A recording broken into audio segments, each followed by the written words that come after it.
Eu sou quem sou, o Deus dos seus antepassados, o Deus de Abraão, o Deus de Isaque e o Deus de Jacó.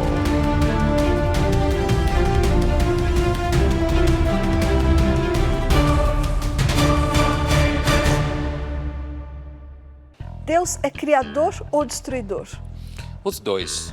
O Deus do Velho Testamento seria um bom candidato hoje a cancelamento? Com certeza.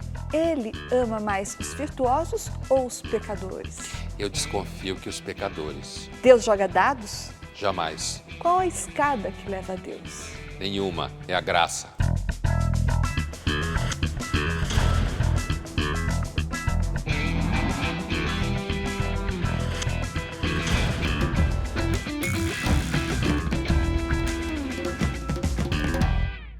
Estamos iniciando mais uma edição do Linhas Cruzadas, hoje para falar sobre um personagem que vive na cabeça de bilhões de pessoas em todo o mundo e há muito tempo, que é o Deus abraâmico, Pondé. Quem é esse Deus abraâmico? Então, Thaís, antes de tudo eu diria que a palavra que você usou, personagem, é muito importante, porque assim, nós vamos conversar sobre Deus como um personagem do maior clássico da literatura ocidental, que é a Bíblia. A nossa intenção não é dizer que Deus existe ou que Ele não existe, ou faltar respeito com a fé de seja lá quem for. Deus é um personagem da literatura. Ele talvez exista ou não. Nesse sentido, quando se fala em Deus abraâmico, é porque tanto o judaísmo, que é a mais antiga religião das três abraâmicas, o cristianismo e o islamismo descendem de um personagem primeiro, que é Abraão. O Abraão do sacrifício, daquele que é sacrificar o filho Isaque, na tradição judaica cristã, e na tradição islâmica, Ismael. Né? Então, esse personagem seria o primeiro grande herói dessa história que fez uma aliança com Deus, é o chamado Cavaleiro da Fé, e tanto judeus e cristãos quanto árabes, que o chamam de Ibrahim, descendem desse mesmo personagem. Por isso a gente fala Deus abraâmico. Father, what are you doing? You're hurting me, Father. Isaac, you must trust in God. Please. Please. Please, Father. Forgive me. Please.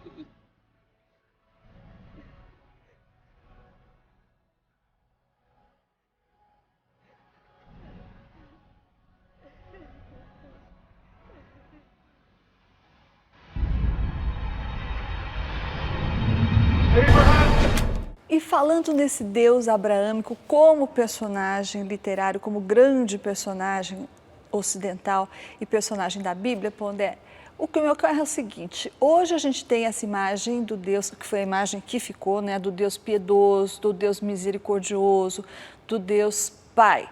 Mas na Bíblia, no Antigo Testamento, Deus é horrível, né? Deus é vingativo, Deus joga pragas no Egito, Deus manda matar os primogênitos todos do Egito e Deus também destrói Canaã, o que é um genocídio praticamente, né? Esse Deus violento, sanguinário e tudo mais, isso é a prova de que, sendo o homem feito à imagem de Deus, Deus também tem traços humanos, é isso? Se a gente tomá-lo como personagem, ele é completamente humano. Essa evolução do personagem, os junguianos gostam de falar de evolução da consciência de Deus, certo? Essa evolução do personagem, ela significa justamente uma transformação daqueles que foram escrevendo, se alimentando de textos anteriores e foram avançando na escrita. Então, a evolução do personagem é vista como o processo de transformação social e histórico justamente daquele povo que foi criando ele, que depois foi usado pelos cristãos e depois foi usado pelos muçulmanos. Agora, já no Velho Testamento, como falam os cristãos, ou na Bíblia hebraica, Deus já apresenta características tanto de punitivo quanto de misericordioso. Só que assim, se você tomar a ideia de que Deus faz um acordo com o ser humano e o ser humano não cumpre a sua parte, o fato do mundo continuar existindo já é misericórdia. E essa misericórdia que se fala de Deus está além, digamos, dos acidentes de roteiro que acontecem. É claro que os acidentes de roteiro são importantes na construção da dramaturgia, mas a misericórdia de Deus ela está encravada na ideia de que Deus não precisa de nós, Ele não precisa da criação. E Ele faz um acordo com a humanidade rompe esse acordo. E, no entanto, o sol continua a brilhar, a gente continua a existir, o universo está aí, logo Deus é misericordioso. Jewish, Christian, and Muslim traditions trace us all back to Adam and Eve. The book of Genesis says they came from a place called Eden, near the Tigris and Euphrates rivers, somewhere in the ancient Near East. No one has yet found the location of the Garden of Eden, though many have tried. But why do we want to find it? Well, the reason is interesting. The Garden of Eden doesn't just represent the beginning of humanity. It is the beginning of our conversation with God. Na Grécia Antiga, os deuses tinham lá, digamos, uma vida social, né? Eles tinham vários deuses e eles se divertiam entre eles. Deus não tem outro interesse que não o homem, que é a criação dele. Deus não tem nada, nenhum interesse além do homem. Por que você diz, então, que Deus não liga para nós se é o homem, segundo o personagem bíblico, o único interesse divino? Assim como Deus responde para Moisés, eu sou aquele que é um dos trechos mais importantes da Bíblia hebraica ou Velho Testamento para dizer quem é Deus do ponto de vista do personagem criado. O personagem, ou Deus, para aqueles que acreditam, é um ser absolutamente autossuficiente. Quando ele diz eu sou aquele que é, ele está dizendo eu sou, você não. Você só é por graça, porque eu lhe empresto o ser. Mas o ser está em mim. Deus é o único que é causa de si mesmo.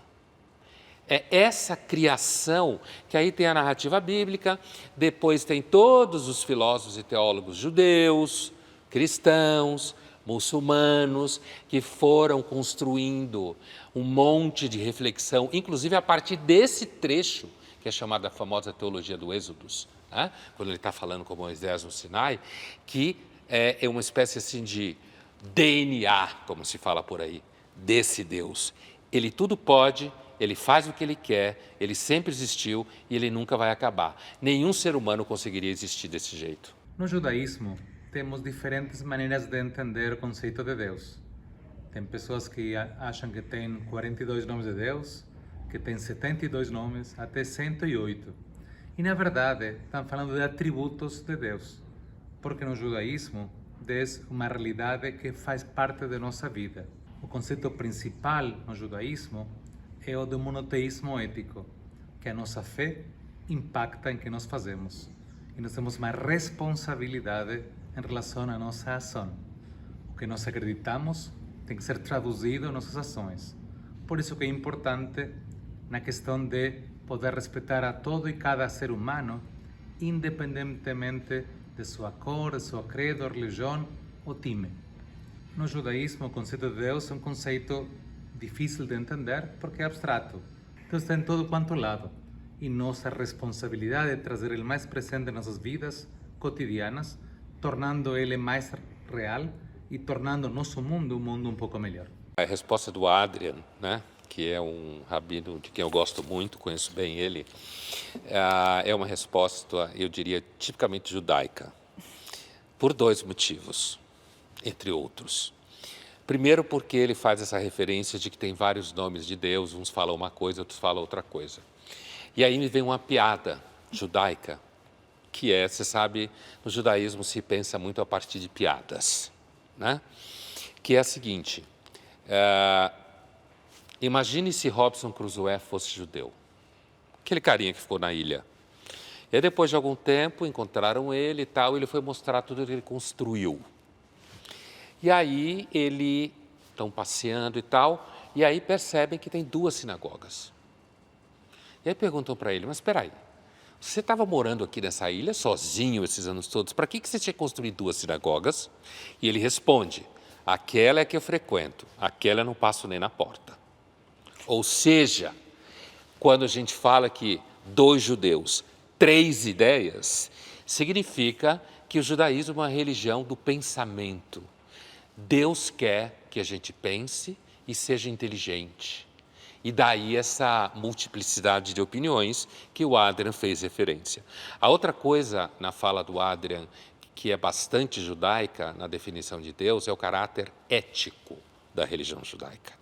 Esse caráter ético é largamente debatido, herdado pelo cristianismo, que é direto herdeiro do judaísmo, e é presente na ideia, por exemplo, quando os profetas de Israel falam assim, numa versão simplificada, Deus não quer só sacrifícios, Ele quer que você cuide das viúvas e dos órfãos. O que passa a interessar é o que o homem faz, como o homem se comporta, como ele é generoso com outro homem. E não quantos cordeiros, quantos bois ele sacrifica, não é o ritual que importa mais. E olha, Thaís, isso é tão importante que um sociólogo muito famoso, do começo do século XX, final do XIX, Max Weber, né? Um conceito do Max Weber conhecido como desmagificação ou desencantamento do mundo, que muita gente acha que o Weber estava falando da invenção da ciência. Não, o Weber vai dizer que o desencantamento do mundo começa com o profetismo hebraico. E por quê? A desmagificação do mundo começa com o profetismo hebraico, porque os profetas de Israel dizem que Deus não quer mágica. Ele não quer uma relação de você oferece um bicho e ele faz uma coisa para você. Deus quer que você seja uma pessoa honesta, sincera, que cuida dos outros e está preocupado com os outros. But if I say to your children that the God of their fathers has sent me, they will ask, what is his name? And how shall I answer them? I am that I am. Thou shalt say, I am, hath sent me unto you.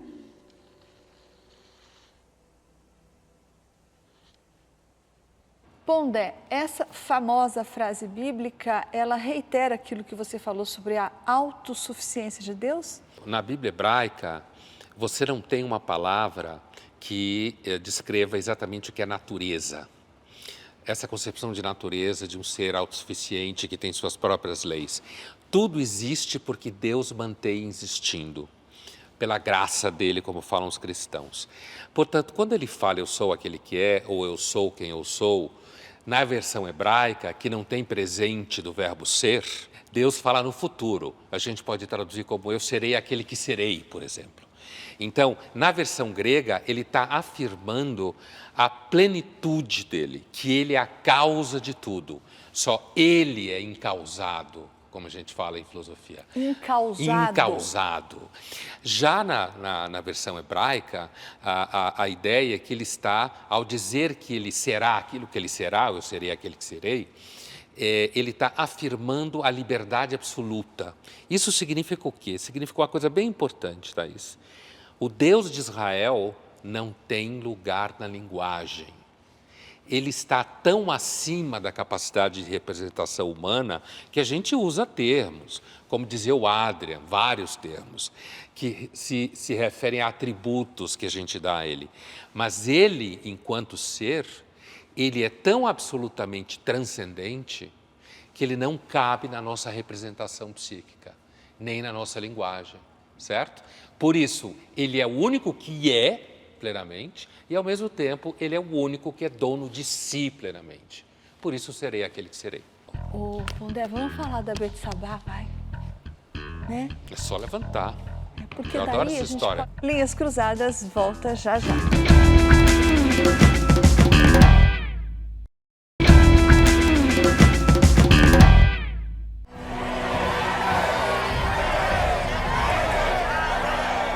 Want my crown next? Israel! Will you not kill my descendants? Bury my name! I will not. You are my king. From 100 men, God is with me.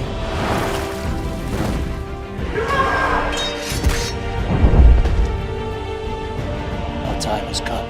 David, the people will look to you now to defend them. Unite them. Jerusalem, I'm your home. Voltamos para o segundo bloco do Linhas Cruzadas, que hoje trata do maior personagem da literatura ocidental, Deus. E Deus como personagem literário segundo a Bíblia. E na Bíblia eu queria perguntar uma coisa para o Pondé. A Bíblia conta essa história muito interessante do rei Davi, que é descrito como o bem-amado de Deus, o mais amado de Deus, não é? E o rei Davi não era flor que se cheirasse, né, Pondé? Mas mesmo assim, Deus, segundo a Bíblia, gosta de Davi e tem Davi como o bem-amado. Deus gosta mais dos pecadores do que os virtuosos? A questão aqui é que o Davi, na tradição judaica, ele é dito como aquele que tem o coração no lugar certo. O que significa isso? Significa que não mente, que não finge. Não mente para Deus? Para Deus com certeza, mas não adianta mentir para Deus, porque Deus sabe de tudo. Não, mente para ele mesmo, Davi.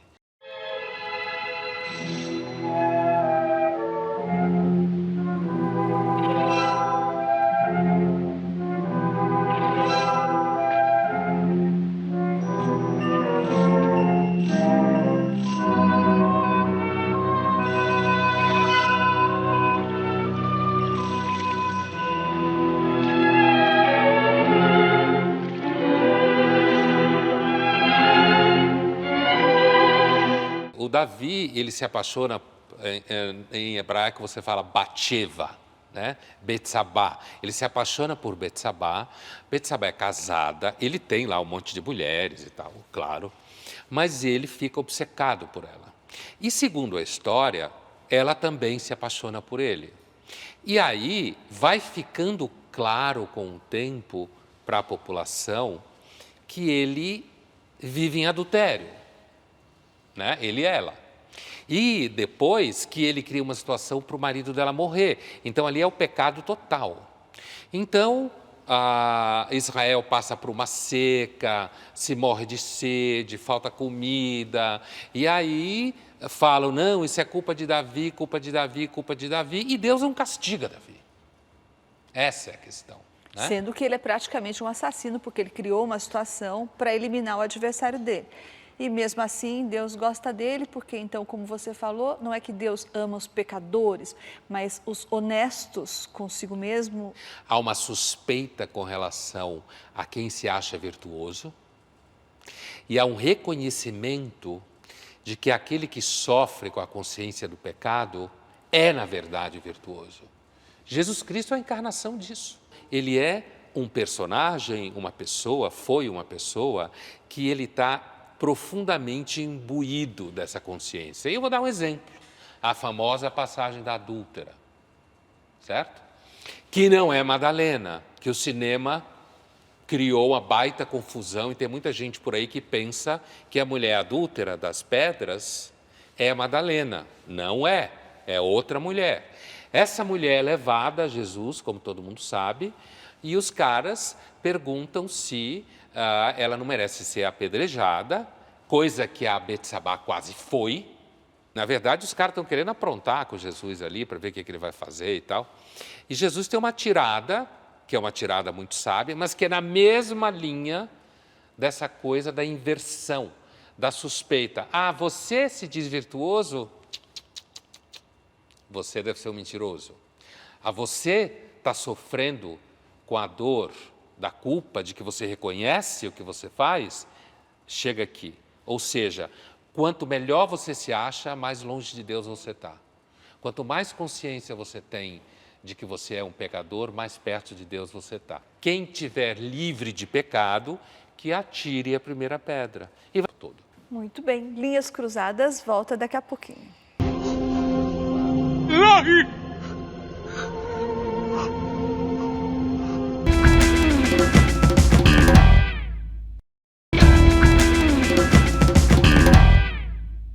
Estamos de volta com Linhas Cruzadas, que hoje trata do... Tem que procurar dentro de si, porque essa semente da fé em Deus já existe dentro de qualquer ser humano. Uma semente só aparece quando estamos numa necessidade muito... Muito bem, Linhas Cruzadas volta daqui a pouquinho.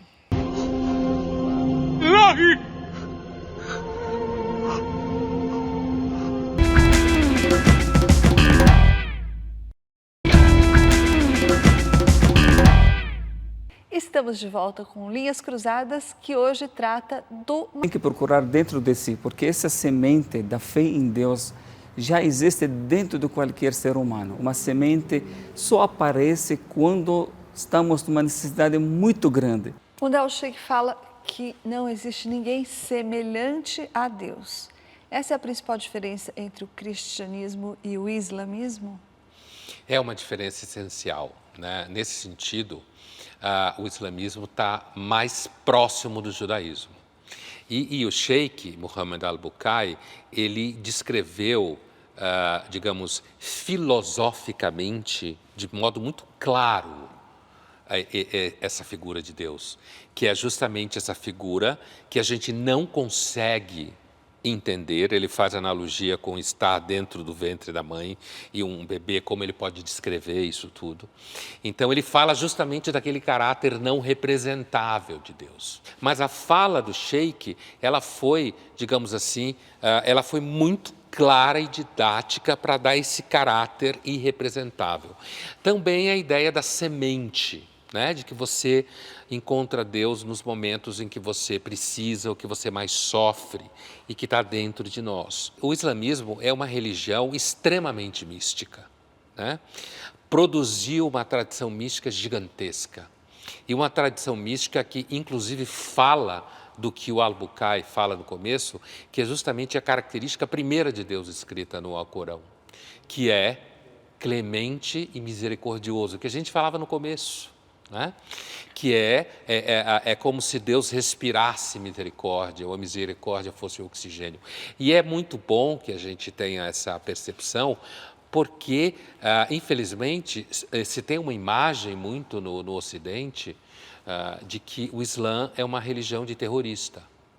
Isso é uma grande besteira, porque o Islã, na realidade, é uma religião que tem uma das literaturas místicas mais ricas na tradição abrâmica. É claro que todo o cristianismo e o judaísmo também tem, mas essa característica de Deus misericordioso, a poesia islâmica é maravilhosa nesse sentido. No. What did he say? He's going to destroy the world. Can it not be averted? Man corrupted this world and filled it with violence. So we must be destroyed. A great flood is coming. We build a vessel to hold the innocent. It begins.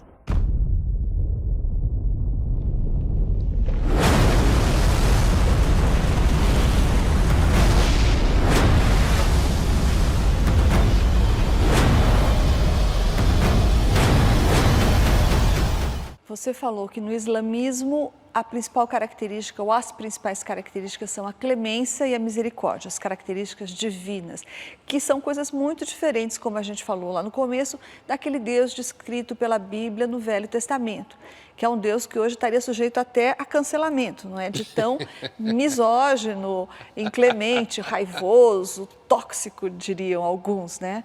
Esse é o Deus descrito no Velho Testamento. Como pode, Pondé, serem faces tão diferentes? Essas contradições, elas são fruto de muito tempo de escrita, mas ao mesmo tempo você tem uma unidade que corre por baixo, né? Essa unidade é justamente a capacidade que tanto judeus quanto cristãos têm em relação à Bíblia hebraica de encontrar mensagens, por exemplo, como a Gnada Et, esterilidade. E o sofrimento dela, apesar de que ela pecou no sentido que ela teria feito feitiçaria para engravidar, sabe essas coisas? E que ela, inclusive, por isso não poderia e não pôde ser enterrada junto com a família e tal. Há uma tradição no judaísmo, né? Descendente, inclusive, dos profetas, que falam de que não há lágrima que comova mais Deus do que a lágrima da mulher estéril. Né? No sentido, a Raquel é a grande mulher que teve muita dificuldade para ter filhos, mas ao mesmo tempo ela tem como que um acesso especial a Deus, justamente porque o sofrimento da mulher que não consegue ter filhos comove Deus. É claro, por quê? Porque naquele momento e durante muito tempo, a função essencial social da mulher era ter filhos, é ser fértil. Daí, inclusive, ideias pagãs de uma deusa, terra, planeta, como alguém fala hoje, que é justamente vinculando a mulher com a figura da fertilidade, o que hoje também seria cancelado, né? Se você disser que uma das funções essenciais da mulher é ser fértil, pedrada de todos os lados. Então, o problema continua até hoje. As sociedades pré-Deus, elas eram politeístas, não é? E as pessoas rezavam para o Deus da fertilidade, que era uma coisa muito importante. Elas tinham também o Deus da colheita, que também era muito importante. E o Deus, esse do qual a gente está falando, o Deus personagem bíblico, pede para as pessoas se livrarem de todos esses deuses e ficarem só com ele, não é isso? É, porque ele, na verdade, ele se apresenta como sendo um único Deus. Tem um texto no Velho Testamento muito famoso, chamado Eclesiastes, que ele é muito famoso pelo refrão dele, que os latinos traduziram como vaidade das vaidades, tudo debaixo do sol é vaidade. Né? E essa ideia original do texto, que a tradução como vaidade, não é por causa de vaidade de você, sei lá, se vestir chique para ficar bonito.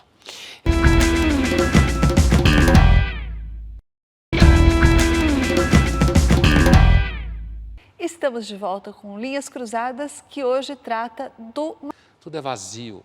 Se não for Deus, não existe nada. Agora ficou mais claro. Ficou mais claro, né? Mas da outra vez ficou engraçado também. Engraçado para você, né? Linhas Cruzadas volta já já.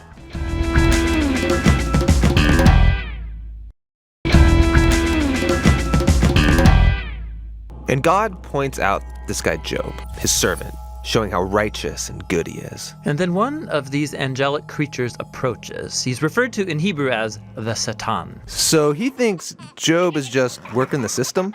That's exactly right. Maybe he's obeying just to get what he wants. So God agrees to this experiment and allows the Satan to inflict suffering on Job. And Job loses everyone and everything that he cares about. It is devastating.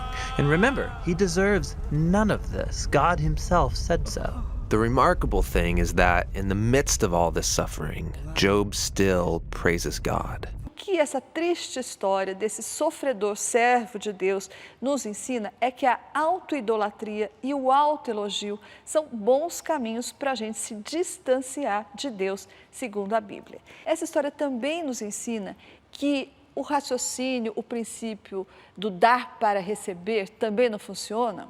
A teologia israelita antiga, ela não trabalha com a noção de retribuição. Ela não trabalha com a noção de que você deve ficar querendo agradar a Deus no sentido de seduzi-lo. E que você vai receber bênçãos. E você vai receber algo em troca. A própria noção de aliança que Deus faz com Abraão, né, originariamente, é uma aliança que Deus faz porque Ele quer, e se fosse na base da retribuição, Ele já tinha desistido depois de tudo que já se fez, certo? Então, o livro de Jó, ele mostra que a relação com Deus é, antes de tudo, uma relação assimétrica.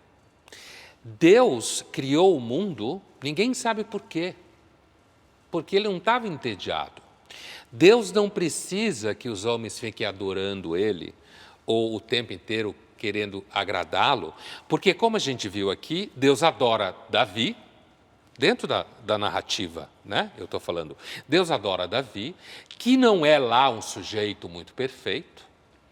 Deus é comovido pelas lágrimas da mulher estéril, que chega a ser feiticeira quase para conseguir ter filhos. Então, se você pensar que Deus só gosta daqueles que são certinhos e ficam tentando seduzi-lo, na realidade ele não seria o personagem grandioso que ele é. Quer ver um outro trecho fundamental? É o trecho quando Jesus está na cruz e ele está com dois ladrões, um de cada lado, e tem o bom ladrão e o mau ladrão, como se fala, e o bom ladrão virou São Dimas, né? É uma figura, que o sujeito fala lá, o mau ladrão, se você é Deus, por que você não para com isso tudo aqui? Né? E aí o bom ladrão, Dimas, fala, cala a boca, né? A gente está aqui porque merece, a gente de fato era ladrão. Esse homem não fez mal para ninguém, né? Então, se não adianta você tentar agradar a Deus, seja com palavras, seja com sacrifícios, seja com ofertas, se esse princípio da retribuição não funciona, então também a chamada teologia da prosperidade. Tudo é vazio. Se não for Deus, não existe nada. Agora ficou mais claro. Ficou mais claro, né? Mas da outra vez ficou engraçado também. Engraçado para você, né? Linhas Cruzadas volta já já.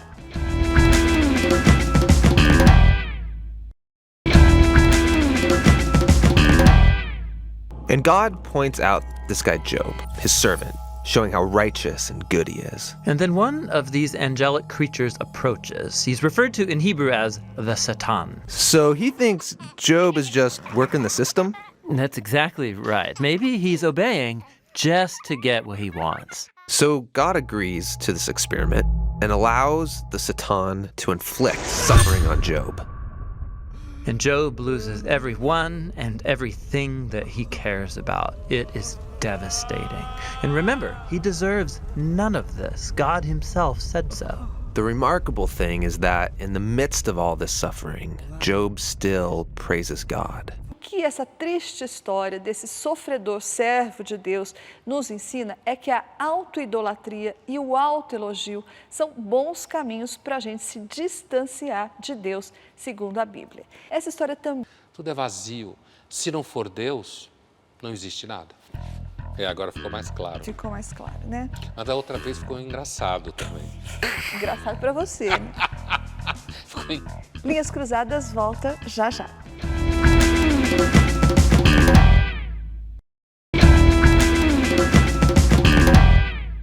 And God points out this guy Job, his servant, showing how righteous and good he is. And then one of these angelic creatures approaches. He's referred to in Hebrew as the Satan. So he thinks Job is just working the system?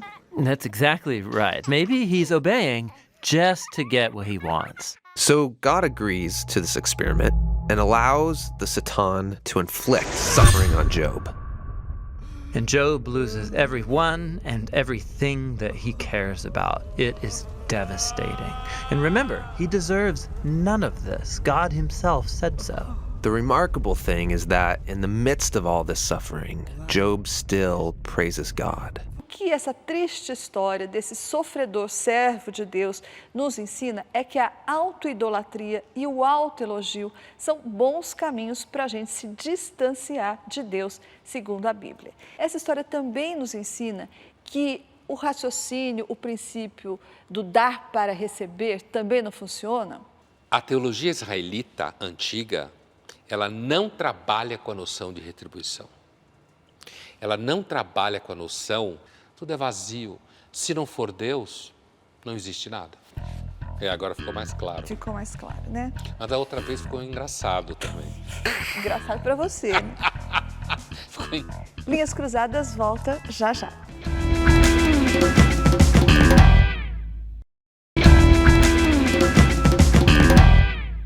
And God points out this guy Job, his servant, showing how righteous and good he is. And then one of these angelic creatures approaches. He's referred to in Hebrew as the Satan. So he thinks Job is just working the system? That's exactly right. Maybe he's obeying just to get what he wants. So God agrees to this experiment and allows the Satan to inflict suffering on Job. And Job loses everyone and everything that he cares about. It is devastating. And remember, he deserves none of this. God himself said so. The remarkable thing is that in the midst of all this suffering, Job still praises God. O que essa triste história desse sofredor servo de Deus nos ensina é que a autoidolatria e o autoelogio são bons caminhos para a gente se distanciar de Deus, segundo a Bíblia. Essa história também nos ensina que o raciocínio, o princípio do dar para receber também não funciona. A teologia israelita antiga, ela não trabalha com a noção de retribuição. Ela não trabalha com a noção de que você deve ficar querendo agradar a Deus no sentido de seduzi-lo. E que você vai receber benefícios. E você vai receber algo em troca. A própria noção de aliança que Deus faz com Abraão, né, originariamente, é uma aliança que Deus faz porque Ele quer. E se fosse na base da retribuição, Ele já tinha desistido depois de tudo que já se fez, certo? Então, o livro de Jó, ele mostra que a relação com Deus é, antes de tudo, uma relação assimétrica. Deus criou o mundo, ninguém sabe por quê, porque Ele não estava entediado. Deus não precisa que os homens fiquem adorando Ele, ou o tempo inteiro querendo agradá-lo, porque, como a gente viu aqui, Deus adora Davi, dentro da narrativa, né? Eu estou falando, Deus adora Davi, que não é lá um sujeito muito perfeito. Deus é comovido pelas lágrimas da mulher estéril, que chega a ser feiticeira quase para conseguir ter filhos. Então, se você pensar que Deus só gosta daqueles que são certinhos e ficam tentando seduzi-lo, na realidade ele não seria o personagem grandioso que ele é. Quer ver um outro trecho fundamental? É o trecho quando Jesus está na cruz e ele está com 2 ladrões, um de cada lado, e tem o bom ladrão e o mau ladrão, como se fala, e o bom ladrão virou São Dimas, né? É uma figura, que o sujeito fala lá, o mau ladrão, se você é Deus, por que você não para com isso tudo aqui? Né? E aí o bom ladrão, Dimas, fala, cala a boca, né? A gente está aqui porque merece, a gente de fato era ladrão. Esse homem não fez mal para ninguém, né? Então, se não adianta você tentar agradar a Deus, seja com palavras, seja com sacrifícios, seja com ofertas, se esse princípio da retribuição não funciona.